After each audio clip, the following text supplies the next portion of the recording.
오늘의 이야기 시작하겠습니다. 안녕하세요. 저는 40대 중반의 여자입니다. 저는 한때 모두가 부러워하는 착하고 돈 잘 버는 남편과 살았는데요.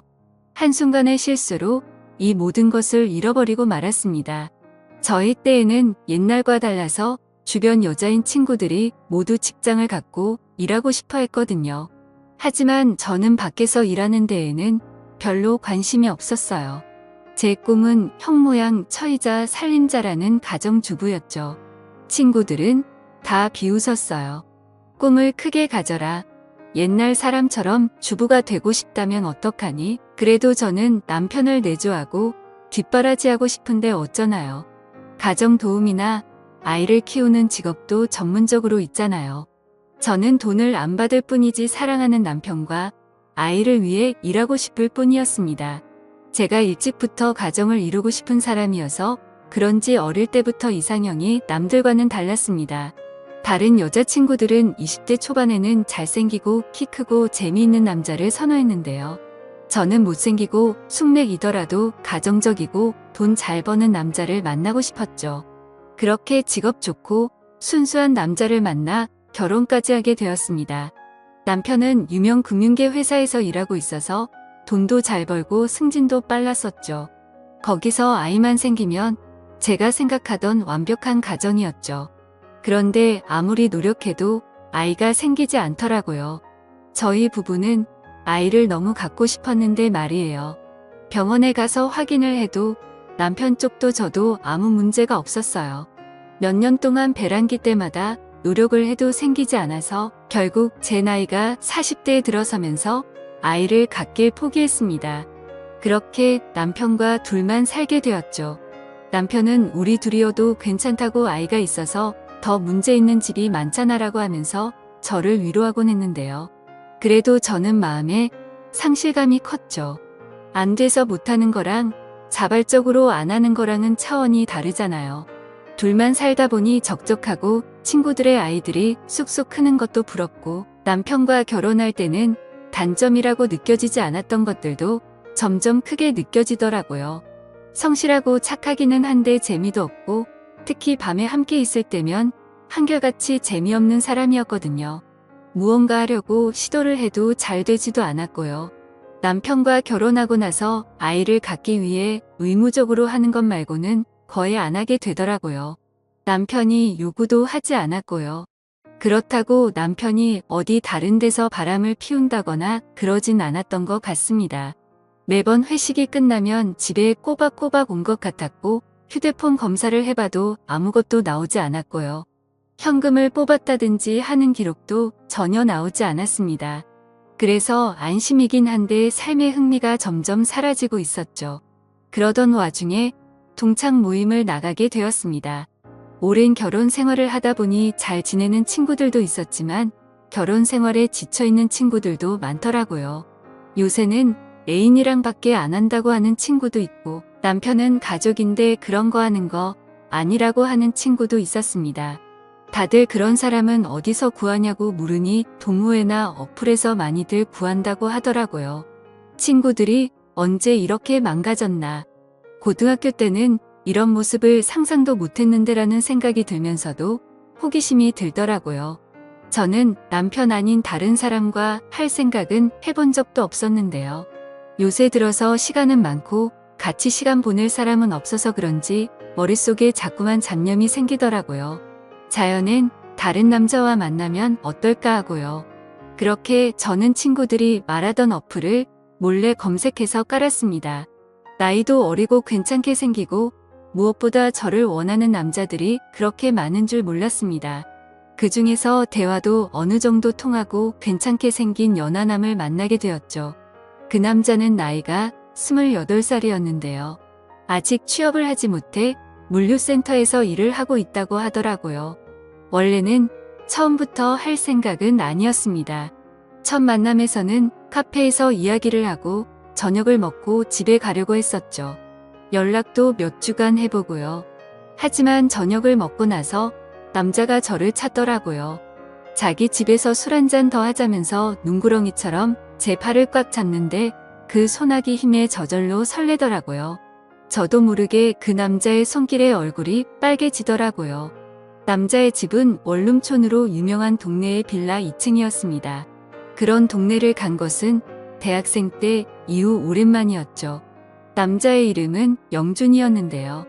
영준이의 집은 혼자 사는 철없는 남자처럼 정돈이 안 되어 있었습니다. 옷가지도 꺼내져 있고 빨래통은 넘치고 설거지거리도 쌓여 있었고요. 저는 영준이의 침대에 걸터 앉아 있었어요. 영준이는 방을 왔다 갔다 하면서 한쪽에 짐을 몰아넣더니 전자레인지 음식을 돌리고 소주잔과 소주를 꺼내오더라고요. 영준이와 저는 원룸 탁자에 의자를 놓고 마주 앉았습니다. 그렇게 한 잔 두 잔 마시더니 어느덧 몇 번을 마셨는지 기억이 나지 않을 정도로 많이 마시게 되었습니다. 다행히 남편이 출장 간 사이에 이런 예상치 못한 일이 일어나서 다행이었죠. 저는 술에 취해 정신을 못 차리고 의자에 앉아 있었는데요. 영준이는 너무 힘들어 보이는데 그러지 말고 편히 누워서 쉬라고 하더라고요. 술을 몇 잔 마시더니 친해졌다고 생각했는지 이제는 누나라고 부르지도 않더라고요. 제가 거부할 새도 없이 어느새 저는 영준이와 실수를 저지르고 말았습니다. 남편에게는 미안했지만 하지만 정말 좋았습니다. 온몸이 살아나는 듯한 기분에 녹아내릴 것 같았죠. 마치 연애를 처음 할 때 그 기분이랄까요? 솔직히 그날 이후로는 남편과 함께 있는 시간이 지루하고 식상해지더라고요. 그래서 저도 모르게 남편한테 볼멘 소리가 자꾸만 나오더라고요. 원래는 그런 적이 한 번도 없었는데 말이에요. 그렇게 저는 남편과의 사이는 멀어지고 연하남에 중독이 되어가고 있었습니다. 시간이 될 때마다 영준이의 집에 찾아가서 연인처럼 시간을 보냈었죠. 그러다 보니 처음에는 저를 반겨주던 영준이도 이제는 가끔씩 오라고까지 하더라고요. 그렇게 매일 같이 영준이의 자취방을 출근 도장 찍듯이 가다가 어느 날 영준이의 집에 다른 여자를 들이는 것을 목격하기까지 했습니다. 그래서 약간 서운한 마음에 저는 무작정 들어가려고 했는데 영준이는 당황해하면서 오늘은 안 될 것 같다고 하면서 막아서더라고요. 억지로 들어가려고 했는데 문틈 사이로 샤워를 하는 듯한 소리가 들렸습니다. 누구 있냐고 물어보니 친구가 놀러 왔다고 하면서 저보고 집에 가라고 하더군요. 사실 그동안 저는 영준이에게 사람 대 사람으로 호감까지 생긴 상태였어서 연인이라고 생각했는데 그게 아니었구나 했죠. 영준이도 저와 같은 마음인 줄로만 알았습니다. 뭐가 필요하다면 꼭 저한테 먼저 말을 했거든요.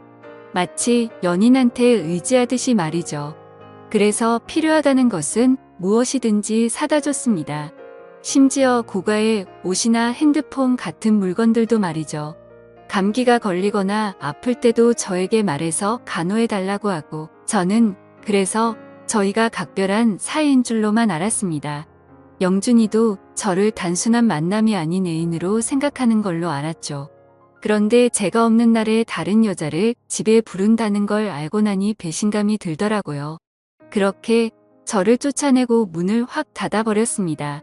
제가 몇 분 동안 문을 두들겨도 반응도 하질 않더군요. 옆에 사는 주민이 아줌마 거기 아무도 없는 것 같은데 시끄러우니까 문 그만 두들기라는 소리를 들을 때까지 두드리다가 그곳에 주저앉아 있을 수밖에 없었습니다. 그렇게 저는 넋이 나가서 집에 들어왔죠. 남편은 이미 안중에도 없었네요. 예상했던 시간보다 훨씬 늦게 들어가고 있었는데요. 원래 같으면 혹시라도 남편이 눈치챌까봐 서둘렀을 텐데 말이에요. 집에 들어가자 남편은 차가운 눈빛으로 거실에 앉아 있더라고요. 이 시간에 들어가면 남편은 원래 자고도 남았을 시간이었는데 말이에요. 그렇다고 남편이 원래 제가 늦는다고 기다리고 이런 성격은 아니었거든요. 갑자기 남편이 파일철에서 뭔가를 꺼냈습니다. 제가 영준이와 팔짱을 끼고 자취방에서 나오는 모습, 영준이와 술을 마시는 모습 등이 찍혀있는 사진들이었습니다. 우연히 반차 내고 집에 왔다가 제가 집에 없다는 걸 알게 됐다고 하더군요. 그 외에 사소한 거짓말들도 유심히 살펴보니 이상하다는 걸 다 알게 됐고 흥신소에 돈을 주니 이런 증거는 금방 구하더라고 했습니다. 이혼하자고 하는 남편 앞에 저는 무릎을 꿇을 수밖에 없었습니다. 저는 남편과 이혼할 생각이 전혀 없었고 안 들키게 만나려고 했을 뿐이었어요. 하필 똑같은 날에 연하남과 남편 둘 다한테 이별을 당하다니요. 이건 저한테 너무 잔혹한 처사였습니다. 내가 다 잘못했다고, 아이가 없어서 혼자 있어서 그랬다고 하면서 잘못을 빌었지만 남편은 눈 하나 깜빡하지 않았습니다. 그렇게 저는 남편과 이혼 수순을 밟고 친정으로 들어가게 되었습니다. 엄마 아빠도 제가 갈 곳이 없으니까 받아주긴 했는데 저를 보는 눈빛이 곱지 않은 것이 저도 눈치가 보이고 죄인이 된 기분입니다. 한순간의 실수에 이런 신세가 된 제 자신이 믿기지가 않습니다. 남편에게 계속 용서를 구해야 할까요? 아니면 차라리 이혼을 하고 영준이와 정식으로 만나보자고 하는 게 나을까요? 좋은 의견 부탁드려요. 오늘의 이야기는 여기까지입니다. 행복한 하루 보내세요.